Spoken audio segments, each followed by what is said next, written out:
All right, so we are live on Facebook. I hope that everybody here is watching, excited.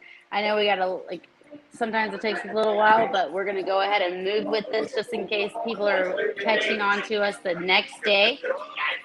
Chevalier, you got a lot of noise in the background. I'm sorry, I didn't check that out. You know what? Let me just, yeah, they got smooth jazz going. We got people. When you're Yes? interviewing, I'll mute. When you're interviewing, I'll mute because right now Well, we got smooth jazz and we're chilling. well, tell us, where are you? You're obviously not in the backyard where you usually are, so what's I going am on? not in the backyard. I am at the Hillside Lounge over in DeSoto, Texas. It's about 15 minutes south of Dallas on Highway 67. It's a new lounge. This guy's got an amazing lounge here. He does all smooth jazz. He's got sports playing around. He's got a smoke shop to the left next door. And to the right, he just opened a restaurant and bar. In a couple of weeks, he's going to have a seafood grill. So he's gonna. It's all cigar owned and cigar themed. The whole strip's here, and I come over here and smoke during the week a lot on the way home. So I decided to come in here and smoke tonight and do Fuente Friday from Hillside. So all you Dallas Well, people, make sure you stop at Hillside. yeah, and happy Fuente Friday to you. I love it. Thank God it's Yes, Friday, but I think it's thank God it's Fuente Friday. I was just about to say that. TGIFF is what we got. Oh, I love it. Oh my God, I do. I love that. I love TGIFF. it. I love it. It's fantastic, actually. So you like the shirt? Fantastic. So, Chevalier, we yes, I do. I do actually, and I do believe that you come with perks. You're a pretty amazing guy. So I totally believe in that. I got you.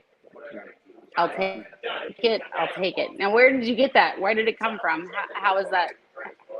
So How there did you was come up with that? a young lady that has a company called Fashion Powwow, and when I had my old page, Chevalier Critiques, she hit me up and said, "Hey, I'll send you one of these shirts if you'll just wear it." And I was like, "What's the shirt say?" And she says, "Well, I love your beard, so this beard comes with perks." I said, "I'll take it, and I'll buy two more." And so she sent me Wait, one. I bought two more. so she's like, I'll send you a shirt if you just wear it. Are you sure you weren't naked? Was she like, wait, you're I naked, wasn't so let naked. me just send you a shirt so you'll put one on? Uh-uh. It's all about the beard. It was all about the beard. You know, my beard was big then. I had a big beard, and she said, "I love your beard, so I want to send you. I got the perfect shirt for you if you'll wear it." I said, "I'll wear it," and I did, and the rest is history, and it's the story of my life now. This beard comes with perks. I love it. Beard comes with perks. I love Yes, it. yes. Well, Fashion that's powwow. fantastic. So, what was your week? Okay. So, why don't you tell us a little bit about your week? How was it this week? So the week has been kind of crazy. I've been really busy doing a lot of humidors, a lot of my personalized humidors. So it's taken up a lot of my time with the kids. All of my kids are in town. They've been here since my birthday, and so Oh, this how this fun! yeah this week has been doing humidors. I actually was in this area because I was delivering 5 humidors tonight that I did for one person. And so that's taken up a lot of my time throughout the week. It's been a great week, though. I've had a chance to smoke just about every day, sip a little whiskey, sing to a little music, savor some cuisine, the Chevalier lifestyle. And just been relaxing. And then I've been watching you with the PCA thing. Like, I've been glued looking at all the Yeah. posts, going through Carlito's posts. I mean, Carlito's tagging me in posts the whole time you guys were down there. So, I was doing that, sitting around in Indy. Nice. I was in Indy. Yeah. I think I missed you a little bit too, buddy, because I Nice. didn't I see you love last it. Friday. Yeah, so it was a good time.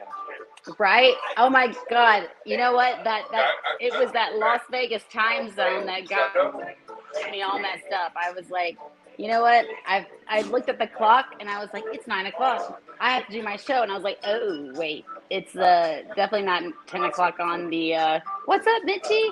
Like it's definitely not 10 o'clock Eastern time on the Eastern Standard. I was like, oops, I guess I kind of missed that. Man, look here. You But know you know what? what? At A that little time, I'm absence hanging. makes the heart go fonder. Right? Exact. You know what? That's a good point. That's a really good point. And They just miss we you. were all out there, and the amount of people that were hanging out at this. We go to Bar Luca usually. This is how we hang out, right? We all do the PCA, and everybody gathers around this one circle bar, and that to me was, I mean, we had all the legends out there. We've got, Carlito. We've got Padron was out there. I mean, I have to look back at my pictures just to see. Rocky Patel was there. You had Nestor from Placencia was out there. I mean, the amount of and these guys are all hanging out, having a good time, and just gathering together, going like, "Buddy, I love you. Like, this is amazing," and you just cannot replace that. And so pretty much I still have lots of pictures to share, but I was pretty much the one taking pictures. Oh my God, they're all together. I'm in none of the pictures. Like usually I'm taking pictures of myself, but I was like, that didn't happen. So, Yeah, but it you know didn't what matter though, but because it it was was good. more important. Yeah, it was definitely more important to get those guys and to see those guys together. I think that's what the industry needs to see and Oh understand is yeah. that when you see people that are making the same thing, they could be competitive, but they're not combative. There's still a Right. unity, and that's more important to keep our industry alive. Rich was out there. Hey Rich, what's up, man? It was just fantastic to be able to really enjoy this. And I definitely brought on a guest who made a lot of that happen. So I'm excited to introduce our guest tonight, and Dr. Gabby Caffey was out there as well. Oh Just wow. it was a lot of fun. Yeah, I mean anybody was at the PCA. I've got to admit that. So super excited. So we are going to get to Chevalier a little bit later, but right now I'm definitely going to introduce our guest. We have Scott Pearce from the PCA, and he has an amazing, I know he's got some amazing stories. I just can't wait to hear his recap of how this really went. So I'm just going to go ahead and bring him on. So Chevalier, we'll be right back with you in a few minutes. Good Dude, evening. Scott Pearce in the house. How are What's you? happening? I'm good. Welcome back to East Coast time. You know what? People told me that, and I was like, asleep. As soon as I got adjusted to You get Vegas it? time, I It's a ended up joke. coming back. Right? No. Jet lag. Yeah, yeah. There's no such thing. Like you slept. I mean, No, as everybody soon was as I up. figured out how to get around the hotel, yeah, Yeah, as soon as you figure out how to get around the casino or the hotel, then you jump back into, your own home, and you're like, "Oh, man, I just figured out where I was time." yeah. I've spent so much time out there at that property that I can navigate it and everything else and stuff. And so there are times when it's like 1 o'clock in the morning and I'm coming back. I know the ways to go around the casino so that I don't get stuck at Bar Luca. Because there's definitely times when I've gotten stuck there that I keep getting into different conversations. And like you said, everybody's there. So it's easy to get stuck. And 3 hours later, you're like, oh my God, I've got to be up in 2 hours. See, unlike everybody else, I got to get up at like 6 o'clock in the Man, morning to make sure everything stuff gets set. yes. So you are the man who actually makes everything happen. I agree. But you know what? I feel like you don't have to do your hair in the morning, right? That is sometimes true, but sometimes it's not. When it's this short, any day or two of growth, it looks terrible. It looks like I'm a desperate George Costanza clinging to scraps. So you got to get up and shave it. And how dare you George accuse a Costanza. woman Oh of my wanting to God. cover up Chevalier? Well, how dare you accuse somebody of wanting Chevalier to cover up? I'm sure that basically they've said, A, Chevalier is perky, so therefore he needs the perky shirt. And B, I don't think anyone was getting that man to try to put a shirt on. They're trying to get him to take his shirt off. You're right. Yeah. So how was your PCA? Yes, exactly. Exactly. I totally agree with that. I can see happening. Yes. I know, right? Amazing. I mean, it's just amazing because really, online they get to actually it's more or less like I don't get to see all these people online, even though I know their names, I talk to them, but I don't know who they really are, until I actually go to these events that you guys create the opportunity, and then they find me almost because I'm not, it's a lot of people versus just me. So it's, I don't want to sound vain. I'm not vain about it. It's just more or less like the opportunity to really put two and two together and, make that more memorable and just it's a great time. It's unbelievable. Like the reason why we stay up till 4 in the morning is because you're like, oh my God, this is the only time of the year that we really get to spend all this time with these people, and they've been supporting me all this time, and also being the person that I am, I'm kind of like I'm growing, or what do you call it, seeding seeds all throughout my career. And so it's like I get the chance to finally see where those seeds are growing. It's like, oh my gosh, I'm actually doing something good. These people love it. They're actually thanking Yeah. me. So it is definitely an unbelievable time. And then of course, getting to know you guys and helping you guys do whatever it is that you guys need to do. Greg Zimmerman is amazing. You're amazing. I love, obviously, Glenn Loop. It's amazing. That's one of my favorite guys. To just go up and Yeah, give him crap about his enjoy bow him as tie. well. And so, yeah, with bald head though, bald head and bow tie. It's my favorite bald head and bow tie guy. He knows it. He already knows. I love it. Like Yeah. you can't replace that kind of love. Yeah. So Yeah. it was Yeah, a great exactly. time, but so let me ask you some questions. What was, first of all, in a few words, like what's your recap of this year's PCA? Seriously, what did you really take from it? What do you think that you guys could do better next year? Or how did it go?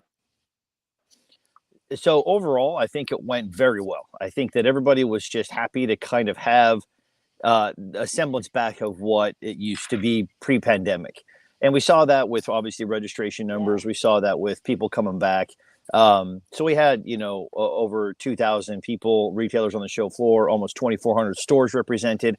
So that was huge. Every manufacturer I talked to was all way more positive than negative, and so it was just a lot of really really good energy. Last year was kind of like, okay, it's a sigh of relief type of thing. It was good to be back, and but it was still kind of like a we'll call it a halfway house of a show, for better or worse. But this year felt like we were kind of all in. Um, so I mean, and I think one of the things that was indicative of that, not obviously it was Carlito and it was Jose, but our very first seminar on Friday, there was a line. I took a video, but there was a line all the way down the hall of people waiting to get in because they wanted to get this cigar that Carlito made. This the only time you're ever going to get this cigar, right? So they were everybody was just super jazzed. It set the right tone for it. And thank you for being the one person in the audience that cheered for me, as opposed to everybody there was like, get off the stage, we want to get to Carlito and Jose. So it was but it was good. It set the right tone. I think I think they're all very conservative. it was 1 o'clock, so They they were weren't all pretty quite. conservative out there. We were like, come on. Yeah. Yeah. They weren't Yeah. drunk yet. That's probably the problem, right? They weren't drunk yet. It wasn't Yeah. Barluca. Yeah. So no, but I mean, it was good. The energy was great. We I can't think say that a that ever. couple. Yeah, no, of course, no, nobody drinks in this industry. Um, no, so it was good. I think that we'll do a little bit more to make sure, like sounds and things like that are taken care of. Already started to talk with ways to kind of better make some rooms in that hall C, because we want to make sure people can still smoke while we do everything. So that's why we try to do everything on the show floor. But I mean, everyone was so jazzed. I mean, we've sold almost all of the way where we were on the show floor. We've almost sold all that same amount of space already for next year. People are already committing and getting their booths already ready for next year. So a lot of the new people that came this year had great shows. Were very complimentary, and we're ready to come back next year. So, look, I think that, we did a survey for the session after Carlitos, right? And we did a bunch of surveys about kind of where the industry's at. And while there are some places that are seeing some slowdowns in terms of, the consumption of cigars and purchase of cigars, the vast majority, their sales are still up to way up. So I still think that there's still some good growth going on. And a lot of people that have found this, wonderful hobby while in the pandemic are continuing. And I think that that's a good trend that's continuing.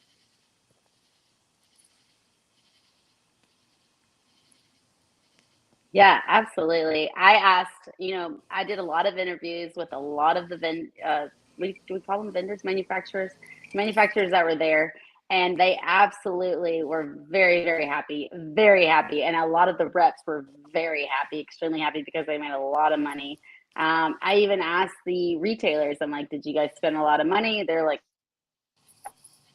absolutely. Yeah.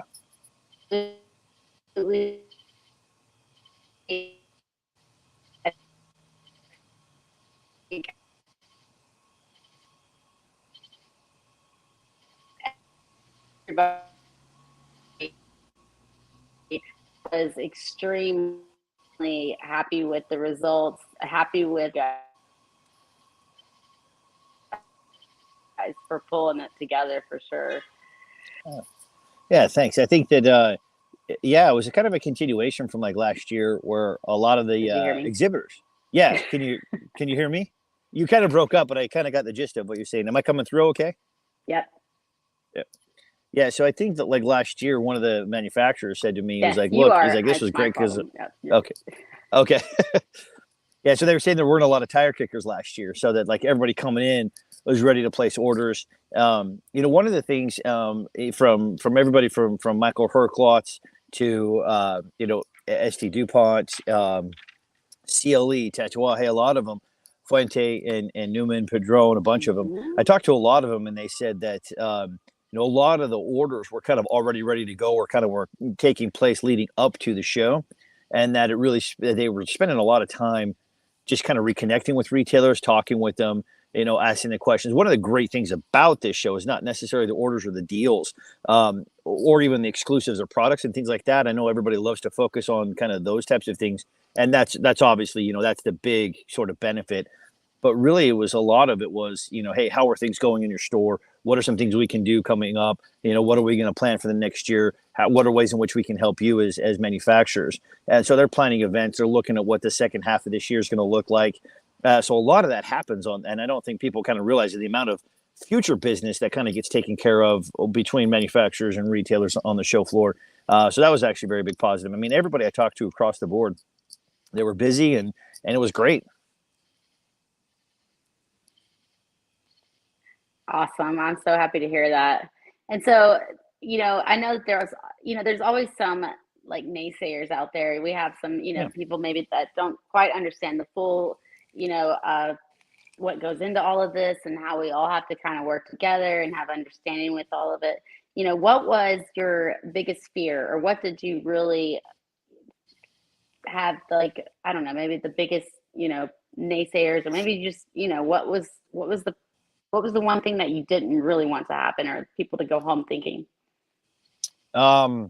Yeah, so I think that probably a couple things. I really in 2018, my first show, there was a fire that went off in the morning after before it ever even got started. So I'm glad there was no fires.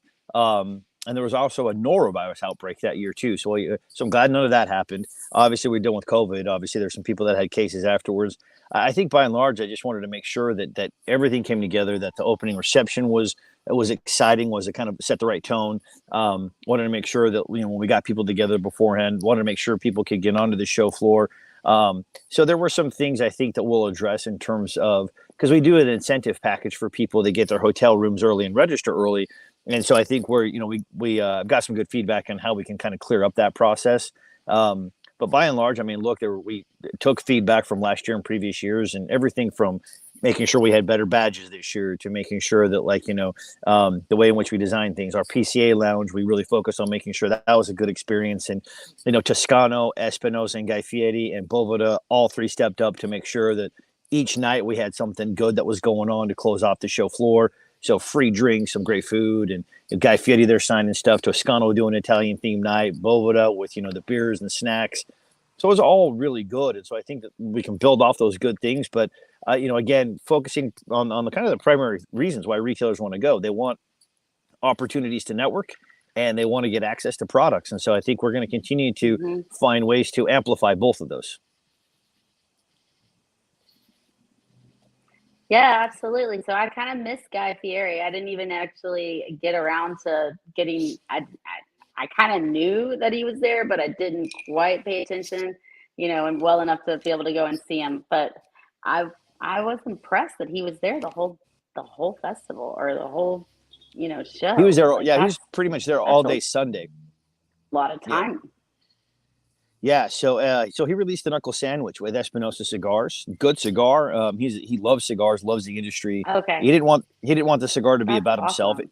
It was released before the show, and so it was funny. He was in the Espinosa booth, signed and stuff, and I was just checking in, making sure that we were going to be good because he was only supposed to come for like an hour and be at the happy hour, but he ended up coming and spending basically the whole day Sunday, just because he wanted to meet people. Took time away from his family vacation to come and do it.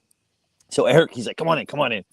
So he introduced me to Guy, and so I started talking to him, and Guy was for 10 minutes was talking to me about, he's like, let's take this big, let's take cigars more mainstream. I want to do this. I want to get like a documentary about the industry next year. We can do something here.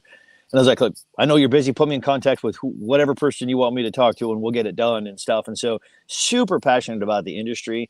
And so no pun intended, but a great guy to have on our side, great ambassador.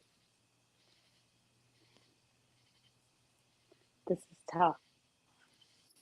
I have a little bit of connection problem. You know what? I am in a small town right now, and I'm going to blame it on the small town. And then also, since Chevalier was smoking a Plasencia, Ed Reed was in the Plasencia booth. I think every day. I saw Ed Reed every day that worked in too. And so another great guy who's passionate about the industry. I think he wanted to stay low key because I think kind of like Guy, he wants the cigars and he wants the industry to kind of, I might not speak for itself, but I think that, he just he just loves it. And so he's in it. I mean, he had a cigar with him when he was giving his Hall of Fame speech. And so another great ambassador for the industry. Yeah, totally. And then we had some great events there. I mean, special presentations, including which is amazing. I mean, wow, that was definitely something that I don't think that anybody could have done better than the Padron and Fuente family together. I mean, they had, I came home with pieces stuck in my shoe, and I think even I interviewed Carlos Fuente, Carlito's son. He had pieces stuck in his shirt, there was just gold pieces everywhere that we all took back to our rooms with us. Oh yeah, it was all over the casino floor. Awesome. But yeah, Sunday was I think probably as bad of exciting. Who had to clean that up? Yeah, so it was I think somebody in Padron's was over there. They were vacuuming it up too. But that last Sunday, was probably one of the most exciting days of the cigar industry on the show floor that we probably had in a long time, at least in recent memory. Both with Guy Fieri being there and everybody excited about him, but then also that release. I mean, you saw the amount of people. It was a sea of people, and you couldn't even get close enough. And obviously, we could have made the sound better there. I didn't really know kind of what they were planning on doing. Otherwise, I would have made sure we would have gotten as much of an AV solution there for them and everything. But it was such a huge thing, and what a great project for them. And like you said, the two of the biggest names in the business right there doing that was amazing. But yeah, I think that the whole show had just a really good vibe. But I think that that's going to give us momentum into taking it through this year and next year. And also, I think that kind of kicking it all off, I'd be remiss if I didn't talk about the fact that right before we got there, we had the big announcement on July 5th that the court ruled in our favor, although not completely, that the FDA was completely out of bounds in what they were doing to the premium cigar industry. So we had a massive victory there. Talking about the fact that they, basically takes back to the deeming rule. The FDA has to review this. In 2 weeks, they're going to kind of give what the remediation is going to be in all of this. So we're filing documents and comments and things like that. So you couldn't have asked for a better way to kick off the week leading into the show than to have the premium cigar industry have such a monumental and precedent-setting victory in the courts the way that we did. Right? I mean, that was amazing. So the CRA actual like event that they had on Monday night, that was pretty spectacular. Watching you know, obviously watching Gary Patch was amazing. Watching Rocky Patel was amazing, but come on. Carlito, even Padron would not even follow up on that conversation. He's like, I got nothing to say after that. And then they're like, Yeah. drop the mic. And he's like, Yeah. bam.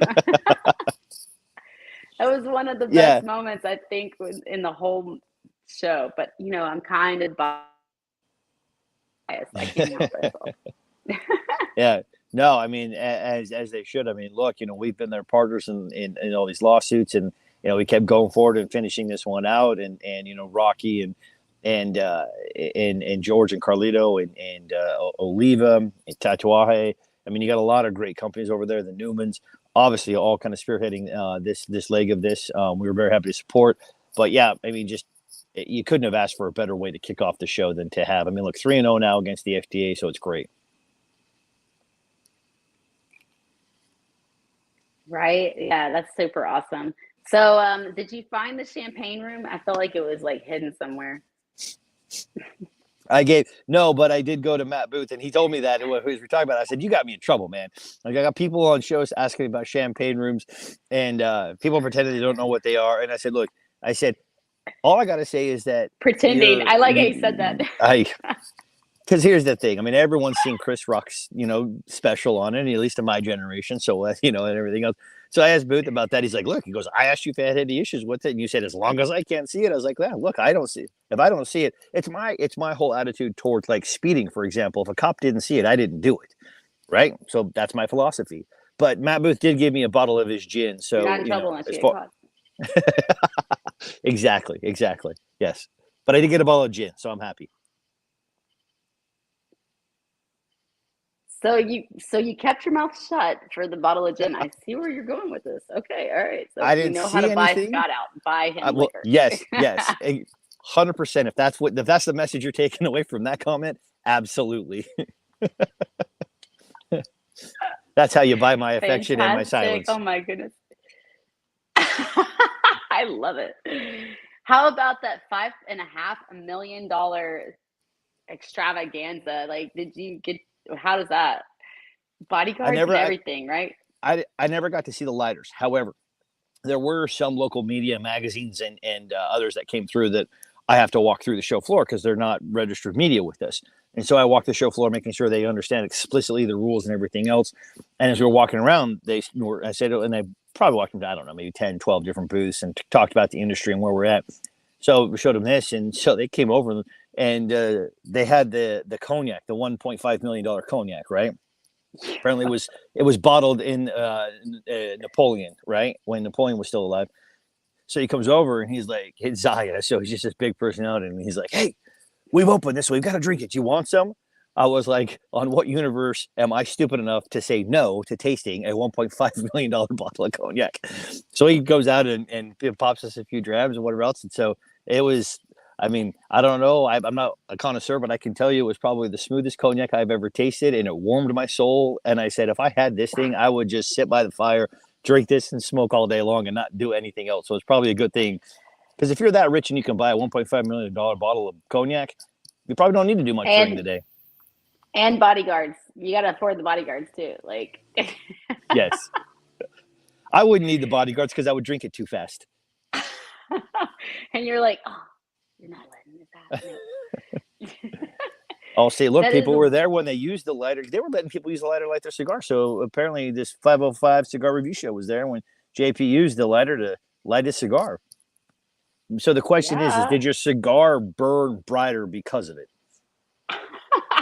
Right. I wanted the lighter to taste better. Well, yeah, I was expecting a lighter to come home with me, cuddle me during, thunderstorms, make me breakfast in the morning, but apparently he just lights cigars. So, dang, how much do you spend on a lady? Well, I love how you conflated those two just now. Is that bad? Am I bad now? Sorry. It's Yes, and you are. yeah, we got that. But yeah, so that was I mean, yeah, totally. There was some definite like wild experiences and wild presentations that were going on there. And I mean, the booths. Okay, so which booth personally? Which booth were you most impressed by? Oh, let's see. So before here, obviously, I've been in trade associations pretty much my entire career. And so I've exhibited in a lot of different places, right? Whether it's in healthcare, engineering, construction, etc. So for me, I'm always looking more at functionality versus spectacular. So some of the designs were amazing, right? The El Septimo booth we're talking about, obviously very, very ornate. I thought what Ashton did with their booth, right, with that redesign and the way that they displayed theirs was great. The stolen throne with the wagon wheel, or the old sort of old west wagon that was there. But see, here's kind of my inside baseball and all this is that I knew what Foundation's booth looked like beforehand, so I saw what he was able to do with his booth with pre-existing stuff in order to get it to fit into a different space. I thought was great, as far as how they did that. Trying to think of some of the others. Toscano won the small booth award. I thought that their design was really good there. I thought the Alfonso booth was beautiful too, and I thought that one was really nice. And so there were a lot of them that I actually thought went really well.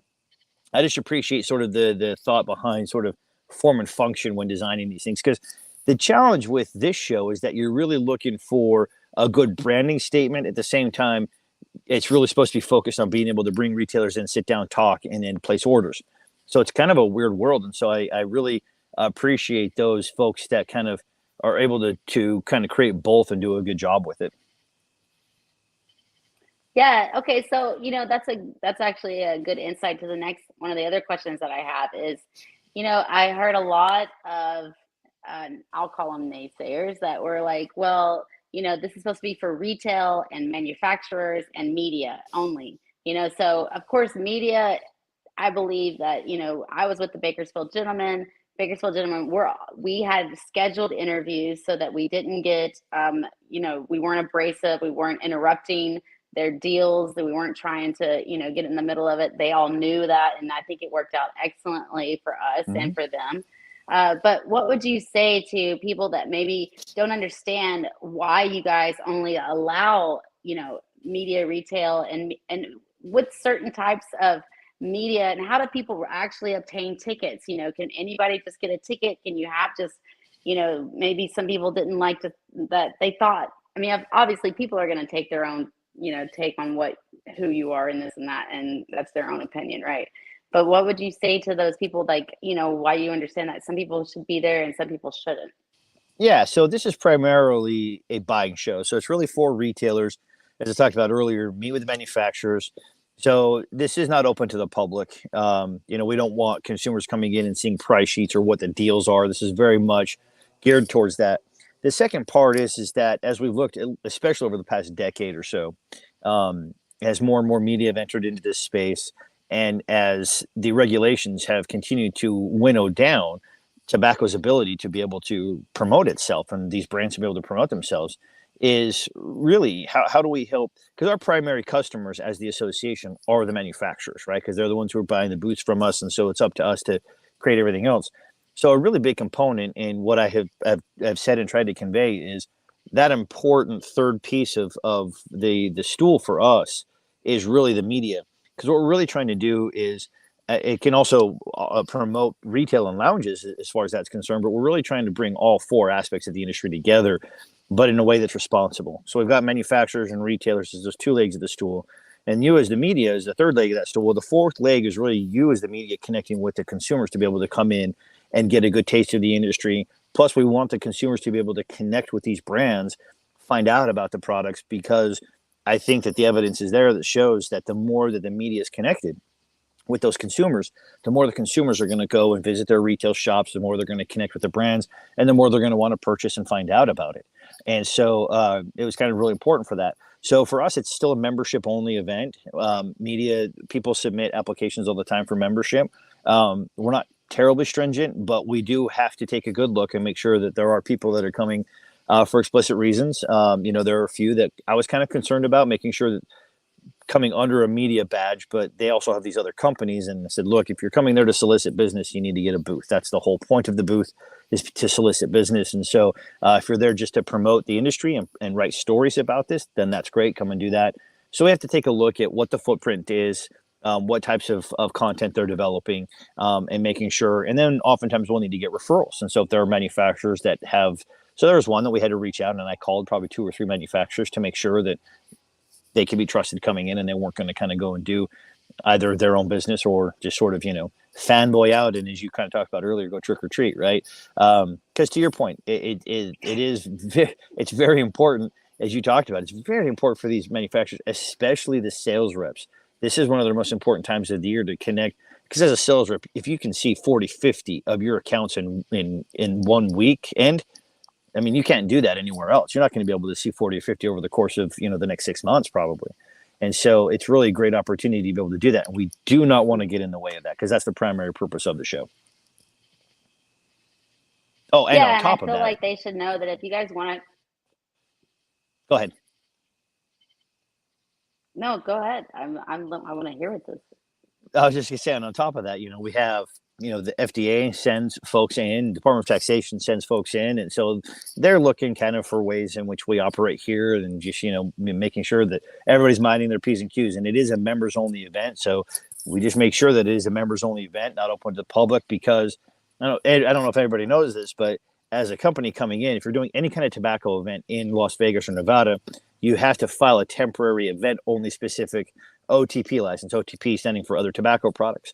And really that's just to make sure that everything is above board. You're not selling, it's only for sampling so that you can place orders. So no direct cash is ever exchanged on site. And so again, we don't want consumers coming in and being handed out, because it's not part of the actual, commerce aspect of what we're trying to facilitate. Yeah, exactly. I totally agree with that. It's very important. But I mean, these guys definitely are. I mean, some of them do make all of their, a lot of. You're right about the reps, though. They do make all of their. They make a ton of money, and they absolutely deserve it. To be able to make those sales and set up with those accounts, and those accounts, really, it is a great way for them to find out exactly what's coming out. And because otherwise, and also the relationships that they make. I mean, that's really the most important part, I believe, just to make a relationship with your rep, or maybe you're a new account, or maybe you're a new retailer that just is about to open, or just, recently opened. You're able to really get in there and find out what you're obviously you want to know what your consumers like, but you want to know what these guys are actually doing. And it's really hard to figure all that out when you're just sitting there behind a computer and, looking everybody up, versus like walking around and actually seeing all the excitement or what's going on out there, with it. And everybody's different. And I think it's a great way for them to find out about everything that's going on. Yeah, you said it yourself. There's a big difference. You connect with people, and everyone, in electronically and social and everything else, and it's a great additional way. But when you're there face to face and you can talk to people, it amplifies that. But I mean, if you're, as a retailer, you're now away from your business, so now you have time to kind of work on your business, because you're in the day to day, consistently dealing with stuff. And so as a rep, if you're in their shop, and you might get 20 minutes of good attention from them, because a lot of these folks are busy running their shops on the day to day.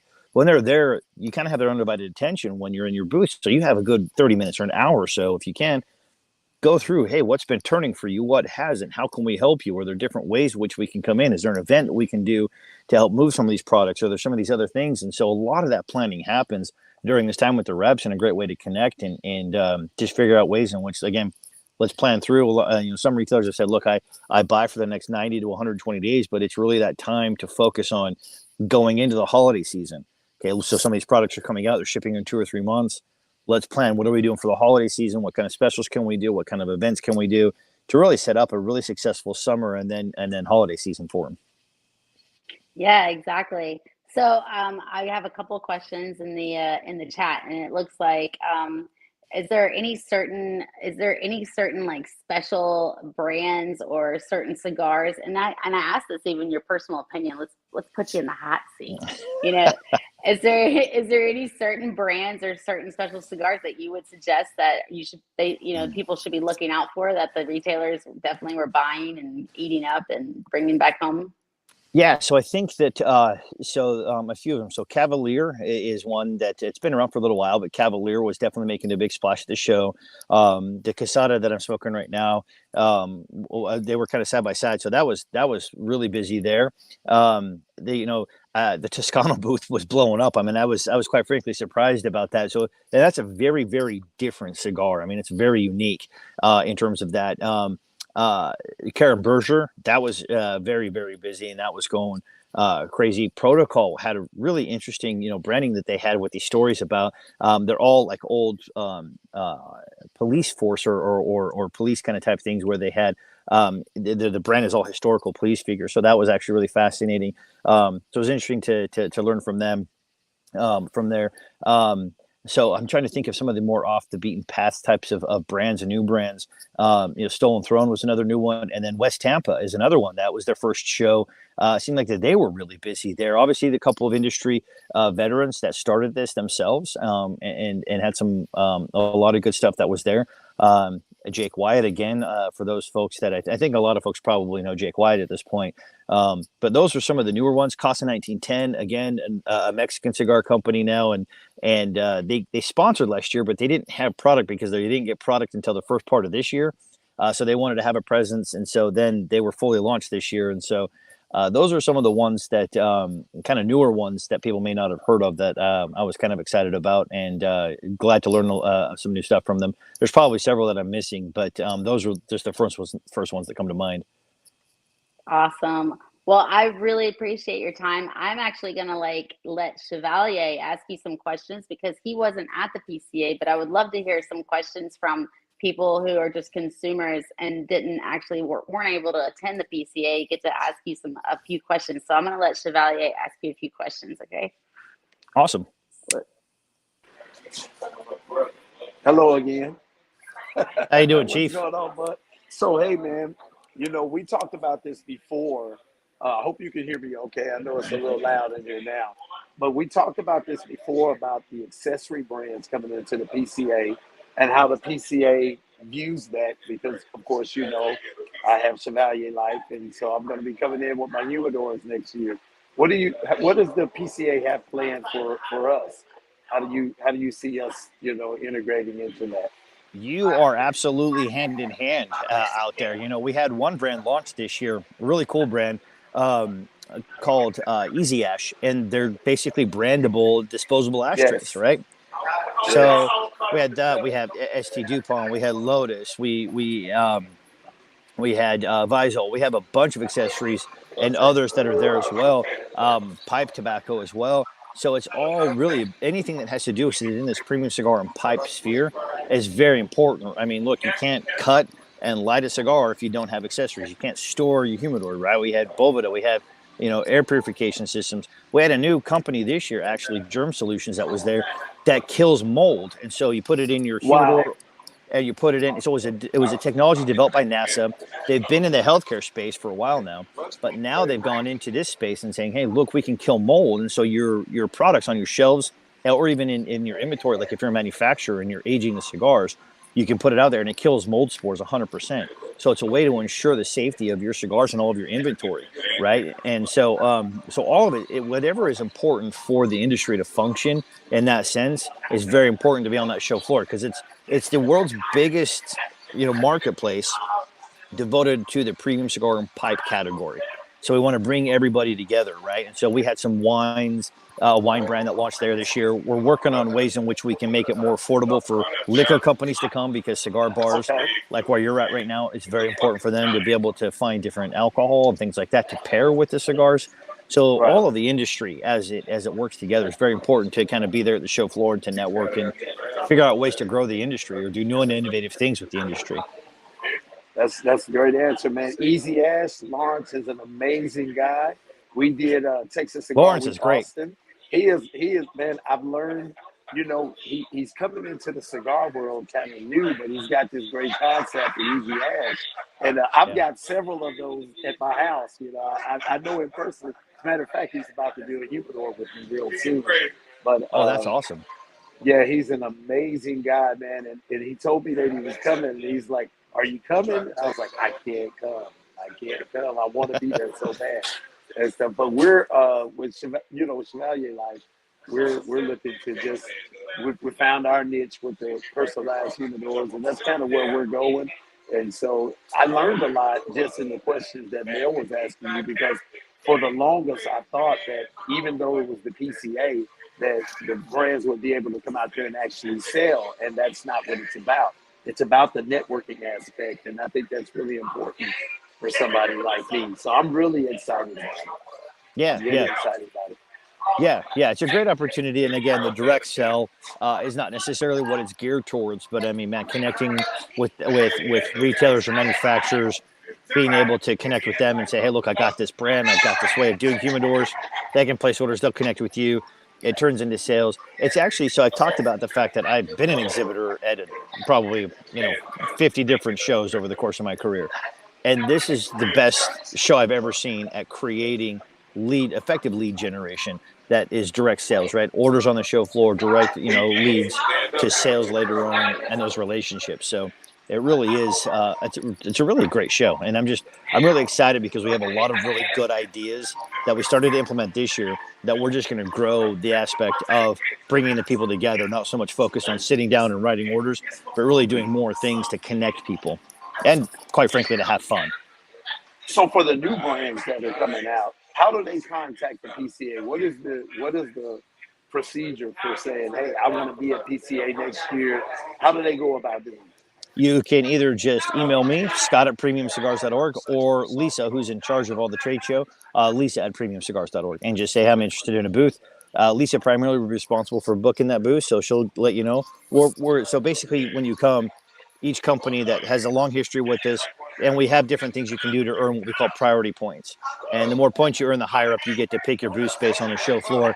But I got to be honest with you, it was so busy, and the way we kind of have it all laid out, every booth every day had people coming by all the time. So while people kind of tend to put a premium on real estate right at the front, people don't just stay at the front, right? They walk the Right. floor, they go, and everything else and stuff too. So, but that's the easiest way. Just contact Lisa, and she can go through the whole process with you, get you all set up, and it probably takes less than 10 minutes.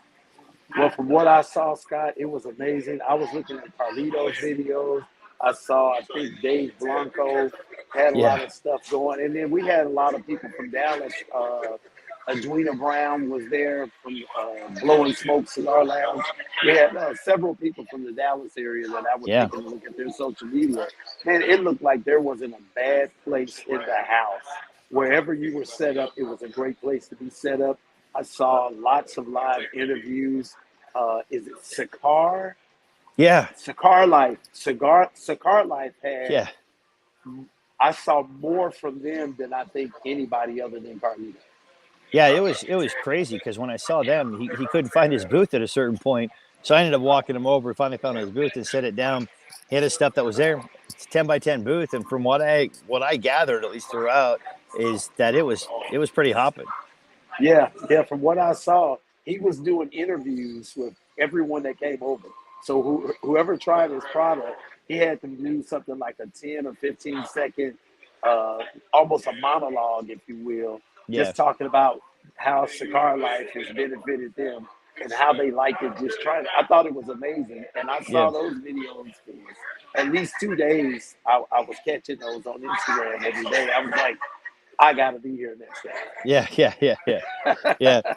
I didn't go back after he set up because he promised me, and because I don't. I'm like Mel said, I'm very very aware. I don't go in. I don't want to interrupt business or things like that. And so he was busy the few times I went by there because he was like, "Oh, come on by. I'll get you one of the holder things and whatever else and stuff." So I never went back by though. But I was like, I won't bother him. He's busy. He's there to do business, and that's what I want him to do. Oh yeah, when I come, man, we'll definitely make a humidor for the PCA. I want to do Oh, that'd be something for the brilliant. PCA and get that out. So we'll have to talk about that off camera one day. But I definitely like to do something for you guys and get it out there and get some feedback. Because we want to grow. So I think a lot of the small companies, a lot of the guys that I know, with the exception of Lawrence, haven't even considered the PCA. And we talked about that when I first met you. I didn't know anything about it. And man, I have just been like a sponge over the last 6 weeks or so since we had that conversation. So you know what would be awesome is I kind of had this idea. So before the pandemic in 2019, what we wanted to do is we wanted to do this annually, but obviously the pandemic hit, so we haven't picked it back up since. But Congressman Donalds was there from Florida, and I was talking about this a little bit. So in September, they had the Congressional Black Caucus event, right? And so what we did is we did an event that was joined with that about minority-owned businesses in the premium cigar space. And it would be awesome to reignite that with like you and with Lawrence and that congressman and the Congressional Black Caucus who has reached out to us because they would want to do it again. And that's just a great way for us because there's just so much that I don't think that people kind of understand the growth within this industry of minority-owned businesses in this industry. And it was such a fantastic story. I mean, that place was a packed house. People that didn't know much about the industry were asking all kinds of questions, that were in there. Like, oh, you own this business. How did you start this business and everything else? And how did you get funding? Why did you want to get into this industry? How did you start? It was an amazing event. And every single elected representative that was there was like, I didn't know that much about this. This is fantastic. I had no idea the growth of the amount of minorities that own businesses in this space. So because I asked the question when we were there, I said, look, when I talk to you guys and I tell you cigar smoker, what do you guys think of? And they all basically described Winston Churchill. To which I said, well, A, that's not true. But I said, B, if it's all a bunch of fat old white guys, clearly the cigars aren't that bad for your health if everybody's living so long to smoke them. Exactly. But I was like, look at the panel right now. These are all African American. They all own their own businesses. And it's the fastest growing segment of consumers as well within the industry. And so for them, I mean, they were lined up and they were asking the questions afterwards. And I think that it would be great because you have the humidor, he's got the easy ash. We have others that obviously would be there as cigar makers, and then the lounge owners as well. I think that would be it would amplify that. And our whole role there on Capitol Hill is to educate the congressmen in their offices and the senators in their offices about this subject. And that was one of the more powerful ones that we've done. And I think if we were to revive that for this year, it would be great. Does that seem like something you guys think you'll actually do? You think you guys will actually do it too? Yeah. If as long as they're backing in person, that's been our biggest challenge. Is Capitol Hill is dragging their feet on coming back in person, but I think they're going to kind of start issuing the order because I think that. So DC is basically run by Congress. They oversee everything, right? And so Muriel Bowser answers to them, and I think she's basically saying, guys, get back to the office because our businesses are suffering for people not coming into the office. So if they're coming back in person, I would love to be able to hold the event again in conjunction with the Congressional Black Caucus event because it's such a great event. And it really, I think, had a very significant impact for us. And we still have a bunch of the staffers that now come to all of our events. They come to our holiday party that we have every year. And it's a great way for us to stay connected to that caucus. Yeah, you know what? I'm definitely interested in it. I tell you what, pretty soon I'm going to be starting conversations with Chevalier, and I definitely want to sit down and talk with you a lot more about it. Again, like I told you some weeks ago, I think there are so many people, black, white, blue, green, whatever, here in the Dallas Metroplex that I never hear talking about the PCA. And man, since we talked, you and I and Glenn, a couple weeks ago, I have just been completely consumed with the idea of, doing something with you guys to get the word out. I really want to do that. I'm not a that's amazing yet, but I just believe in it. I've learned so much. I went back and a lot of the information that you gave me that night, I sat down and researched it. And I sat down and went and visited some of the sites we discussed about how we can see the legislation in our area. Yeah. And I didn't realize how important it really was to do so. Now that I'm doing it, I'm like, wow, all of this is going on. People would never even realize how much is going on as it relates to the cigar life versus, say, everything else tobacco. Yeah. Because there's the cigar lifestyle and then there's everything else tobacco, and that's how it is. And I just think it's important that we get that awareness out there right now. It's imperative, in my opinion. Oh, 100%. And if you can convince, 10 people and they can convince 10 people, then we start to have this massive army. And that's what's great about that lawsuit that I was talking about earlier is that a federal judge explicitly in the case law now has said, there is a difference. They gave you the data to show you that, and you said you didn't have it, and you never even acknowledged the data that they had or had any kind of response for it. So it's really important now, because now within an actual case, that's been determined. The FDA has talked about it. They even said that premium cigars were lowest enforcement priority. So for us at this point, we have a clear delineation.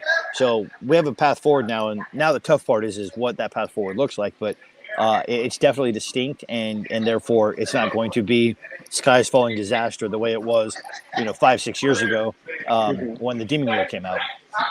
So that precedent has kind of opened us up now that we can move forward and try to create a new path for the cigar world, basically. Exactly. 2018, 2019, I think that a lot of people were hesitant on their orders. And I think that while a lot of people still came to the show, I don't think the ordering was there, because I think a lot of retailers were gun shy. They just really didn't know what was going to happen. They didn't know if products were going to be forced to be pulled off of shelves. But the millions of dollars that we spent, the CRA spent on these lawsuits, has paid off now, that all of these brands, that 80% of the brands probably that were on the show floor now, are going to still be able to be in operation, because the FDA now has said we're not going to take these products off the shelf, or the court has said the FDA can't take these products off the shelf. So does the FDA have a recourse to go back, sort of like an appeal, as it relates to that? I mean, what does that look like? Yeah, they can always appeal, but basically it means that, and if that's the case, then it's going to be in the courts for at least another decade or so. But really, ultimately, if you look at like the cigarettes and what happened with the warnings and everything else, that was in 2012. They're just now, the FDA, getting back to that issue to solve it. And if we're a lower enforcement priority than cigarettes were, you can't possibly fathom that it's going to be sooner than a decade before they try to figure out this rule, which effectively means, because the judge before even said, before we got to this case, that they needed to go back and research the premium cigar issue. So that's when the National Academy of Sciences came, and we provided testimony and documentation and everything else, because they were researching it. And even as much as they wanted to go and say, hey, look, the FDA is justified in X, Y, and Z, they couldn't even get there, basically saying the data doesn't exist. That wasn't true, obviously, because in our case, the court said, no, the data does exist. Your own data, your own research is there. You didn't pay attention to it. You didn't have an answer for it. And then you flat out said you didn't have it, which is not true. So all that didn't take into consideration. They could appeal if they wanted to, but I think what is more likely is that they're going to take their time to try to determine the rule, which allows us the time to truly kind of create our own regulatory sphere, which means then when it comes time, they'll just sort of kind of check a box, as they've done with a lot of other industries, and it doesn't bother us at all. That sounds great, man. That sounds great. I tell you what, Scott, every time this is the second time I'm on here with you, and my mind is blown, because I learned so much. Even in the interview with you just talking to Neil, I learned so much, man. It is such important information that we need to know as entrepreneurs, in the cigar world. We need to know this stuff. And I don't sell cigars yet, but these are things that I need to know. And so I'm really appreciative of you and Glenn before for just really sharing that information with us. Oh, my pleasure. And what I love best about your comments is that you said, I don't yet. So I'm looking forward to you taking those steps, so that way we're face to face sooner rather than later. It's I heard that too. It's coming. You see, I put yet. It's coming. I've been toying with it and doing some research, and I'm lucky that I'm on this forum, because now I have contacts where I can say, Scott, what you think about this? Or Neil, what do you think about this? Or I can even call Carlito and say, Carlito, I need some advice. And I'm not. That's the best one. So. Yeah. As long as when we meet, I don't know if you ever watched the TV show Friends, but when Brad Pitt did a guest spot on the Thanksgiving issue of Friends, when I remember that. Yeah, Chandler stands up. He's like, I'd come over there. He goes, but if you stand next to me, it's not very good for my ego. So as long as when we meet, I don't have to stand too close to you, because I don't think that'd be good for my ego, then we're good. Hey, man. Hey, look, I'm just a 55-year-old guy from Dallas. Man. Don't tell me how old you are. It makes me feel worse. Oh my God. Well, this was a grand time, and I totally enjoyed it myself. We're pretty much out of time, but Scott, you're amazing. And I know I'm going to let you guys to, I'm gonna leave you on with Chevalier because my connection is just terrible. But I want you to know that I appreciate your time. And Chevalier gives a final. He does the Friday's final thoughts of the final draw. So while he's doing that, I'm gonna leave you guys on here, and then we're gonna sayonara this. But is there anything, if there's Scott, if there's anything that you want to leave the people with, just to know about what anything about the PCA that they don't know, please let us know. That'd be awesome. Yeah, we're already gearing up for next year and taking a look at plans. Retailers, we put out a survey about future show locations. So if you didn't get that, we're going to be sending that out.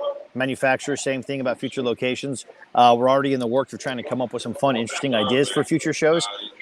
We're having an international policy summit this fall in November, expanding what premium cigars are both here, but also Central America, as well as places like Europe, Australia. And then if you're ever in DC, please let us know. We always have events that are going on, but you can always come by the PCA headquarters, have a cigar with us. We love that. We love meeting people and welcome them to the office as well. See you soon. Absolutely. Anytime. Soon. Anytime. Anytime. Soon. Sounds good. Oh. Mel is kicking me out there to do the thoughts of the last draw. And whenever I say this, every time we do it every week, I come up with this concept for my last draw for the week. And then we start to talk about all these different things, and they have nothing to do with what my concept is. I guess we need to go back, and I need to know what she's talking about. But this week's thoughts of the last draw was about legacy and what it means as an individual. And for me, this week, I sat and I thought, I just hit my 55th birthday on July 4th this year. And I came to understand that I'm in that, basically the fall season. What'd you say, Bill? Oh, you kicked us off of there. Fat fingering those buttons. Mills fat fingering all the buttons on there. But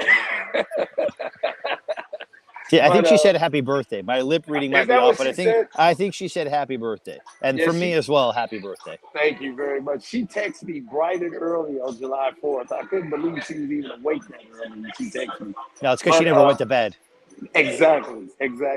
But one of my thought of the last draw was about legacy and how important it is at 55 years old that I started to consider this is what they call the fall season of your life. You're past that midlife crisis. You're bald now and you're living life. Your kids are grown. You possibly have grandchildren. And you start to think about what you want your legacy to be. And as we were talking tonight, once again, I've changed what my thoughts of the last draw and what it is as it relates to what I was going to talk about. Now, legacy as it relates to the PCA and the cigar lifestyle is very important. I realize that you guys are paving the way for those of us that are new in the industry to come in and carry on the principles of the cigar lifestyle. And I think it's really important what you're doing. I think that you're coming out here and you're educating guys like me, and you're giving us the knowledge that we need to continue on the work that you guys have laid out for us as it relates to regulatory issues and going forward and carrying on this lifestyle. So for me, I thought about legacy, and what I was doing is setting a foundation and creating a company that would possibly take care of my kids for the rest of their lives long after I'm gone. And I think as it relates to the PCA, and you guys are doing the exact same thing. You're setting things up to keep the cigar lifestyle tangible, to keep it relevant, for generations to come. And my thought for the last draw is that that's very important. Legacy in the business that we're in right now is very important.